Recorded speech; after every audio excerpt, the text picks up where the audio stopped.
Bali ko sa basketball, parang sabi ko sa doktor, connect po yung ACL ko, tapos yung meniscus ko. Sabi ng doktor, punit yung ACL mo, tapos yung meniscus mo, May punit din. may punit din. Patingin nga po yung ano niya, files niya. MRI po. Ayun, pinakadabis. Tandaan nyo, ito na yung pinakadabis sa lahat. Pinakaalam pala yung nakaraan yung ano. Para isang gastos na lang. Yan po yun. Yung wala nang makakita. Sana, huwag complete. Pag partial lang, kaya natin to.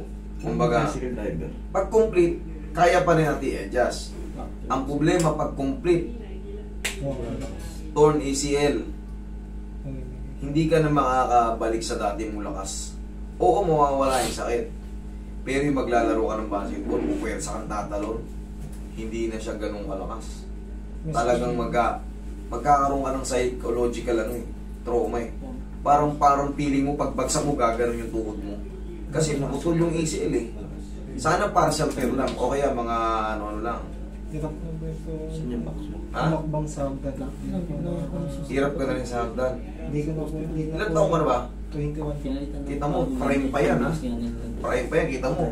Dapat yan, 75 bago mahirapan mahagdan. Ikaw, 21 years old, nahirapan ka sa hagdan. Hindi po, yung hindi niya na po Hindi niya mo may diin. Yan po, parang bibigay ng iyo. Parang bibigay. Yun nga, magkakaroon ka ng psychological trauma eh. Parang pag tumalon ka, maayos natin yan. Ang problema, pag complete nga, may takot ka na baka pag magmagsak ka, gumanon yung ano, parang bibigay yung tuhod mo kasi pag ano ng pakiramdam ng putol ng ACL. Yun. Pag-asa ka pa. Tear lang, hindi nakalagay ng full. O complete. Ayan o. Anterior ACL, tear. Posterior lateral meniscal tear. Ano yung posterior? Dalawa kasi yan, posterior lateral. Minimal joint effusion. Okay, very good. Kahit pa paano. Siguro mga kumbaga tuturuan kita ng parang rehabilitation mo sa sarili mo. Mga 2 hanggang 3 buwan, nasa 4th ka na naman. Okay? Ayos pala eh. Tear lang sa'yo, idol. Para siyang tear lang yun. Asan yun? Oo. Ano sabi ng polis? Huwag lang mga... Tapos hindi pa tapos yung ano eh. Huwag na nilang pahirapan pa.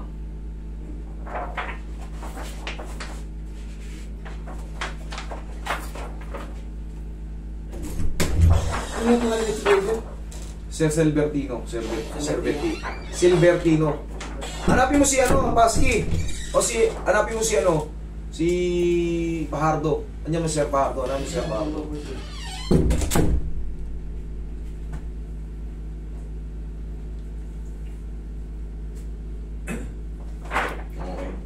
Sige. Buti nakaano ka. Walang nakalagay na complete eh. Ikaw.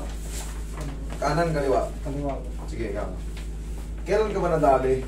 October pa po, tapos nitong January naglaro po ako volleyball na basketball yung October po. Yung October po sa intram nila sa Sige, ikaw. Kumbaga naulitan, no? Hindi po... Baka yan pa rin yung October, hindi pa wala yung January.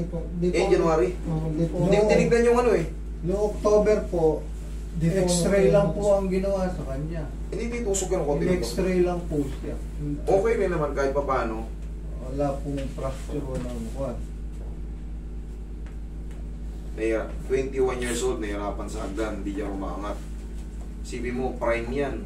Pagmula, ang prime kasi ng tao, 7 years old hanggang 25, prime yan. Halos hindi ka napapagod yan. Kahit ilang laro ka sa court, prime yan. Pero pag dumating na yung 26 ka na, nakakalaro ka. Pero, mga 2 laro lang, pahinga muna. Pero pag mga ganyan, 21 years old, ako muna, saba ko. Katatalo mo pala, gusto mo ulit. Para yung palm niya, para may spring, talon ka ng talon. Yan yung prime. Hindi na papagod.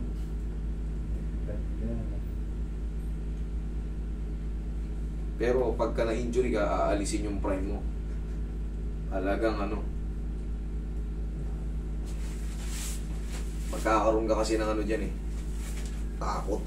Baka pag bumagsak ako, gumanon yung tuhod ko.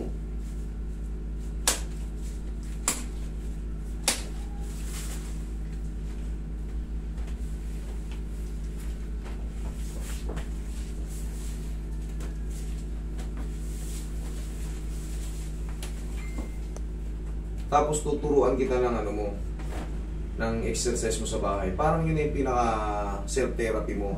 Parang hindi ka na magpa-therapy rito. Kasi, ganun din naman yun eh. Ituro ko na lang sa'yo para makatipid ka pa. Hindi ka balik-balik. Pusog ka, kundi idol. Pusog ka.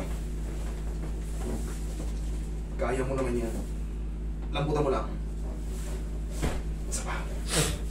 Isa pa. Thank you. Naka lang. Isa lang munang iiwasan mo. Huwag mo munang itry ng italon. Hindi na. Normal na pamumuhay lang muna. Miski po makatakbo, di na makatakbo. Sa bagay, ngayon kasi hihina na yung pakaramdam mo, baka i-try mo tumalon eh. May punit kasi yung meniscus mo. Oo. Di ba? Nakalagay dyan, lateral meniscus. Ito medial, ito lateral. Posterior, sa likod. Oo. Anterior, sa harap. Ngayon, ang nakalagay sa'yo, posterior lateral meniscus tear. Ang nakalagay, di ba? Dito yun. Sa likod, posterior lateral meniscus tear.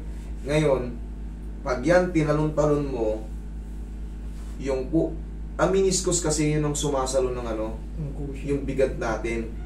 Yun ang bed ng tibial bed. Pag ginaganon mo, nakalagay rin sa'yo may joint infusion ka, di ba? Pero minimal pa lang, ibig sabihin yan, hindi pa siya mga complete tear. May posibilidad pa. Nasipsip na pong dugo sa kanya. Nag-PRP ka na ba? Anong PRP? Ano po? Yun. Oh, Sa action? Oo.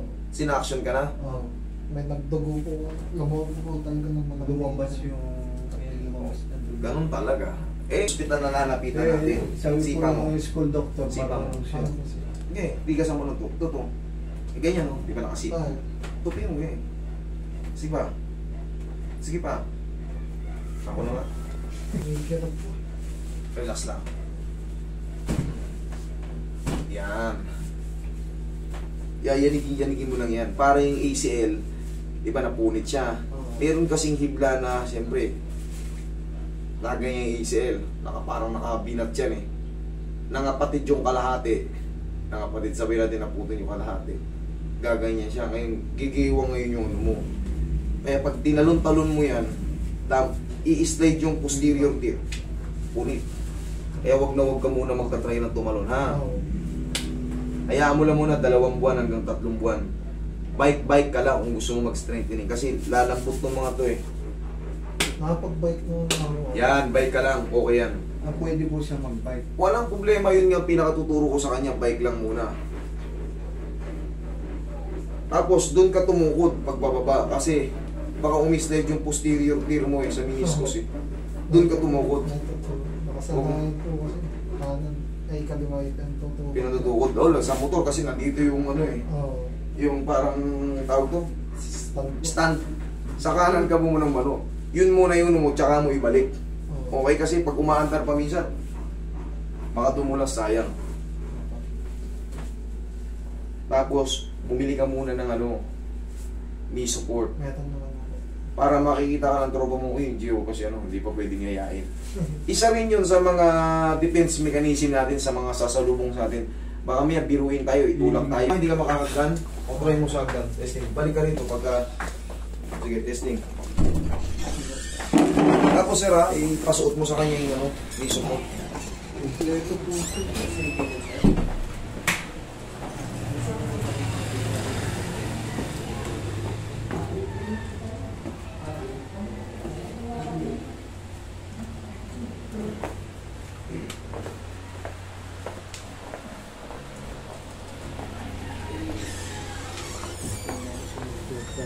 Pag pumapasok sa school. Ano? Medyo parang may nagkapansin. Nagkapersa na. Oo. O, kita mo, nagkapersa na. Sabi ko nga sa iyo, basta hindi complete. May chance ka ba? Akala ko, wala ka ng chance eh. Ngayon, idol, bike mo lang, no? Huwag mo muna ipilit italon. Tapos, yung mga simpleng exercise, kapit ka sa kama. Oo. Mga simple-simple exercise. Tapos, ito huwag na huwag mong kakalimutan. Kunyari, sumakit sa pag-exercise mo. Tigasan mo to. Ayusin mo. Ayusin mo. Tigasan mo. Ito, tingnan mo. Iyaligin mo. Yan. Huwag mong bibitawan to. Yan. Okay?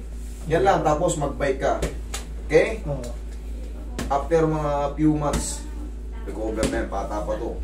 Okay? Alam mo na, oh. Thank you.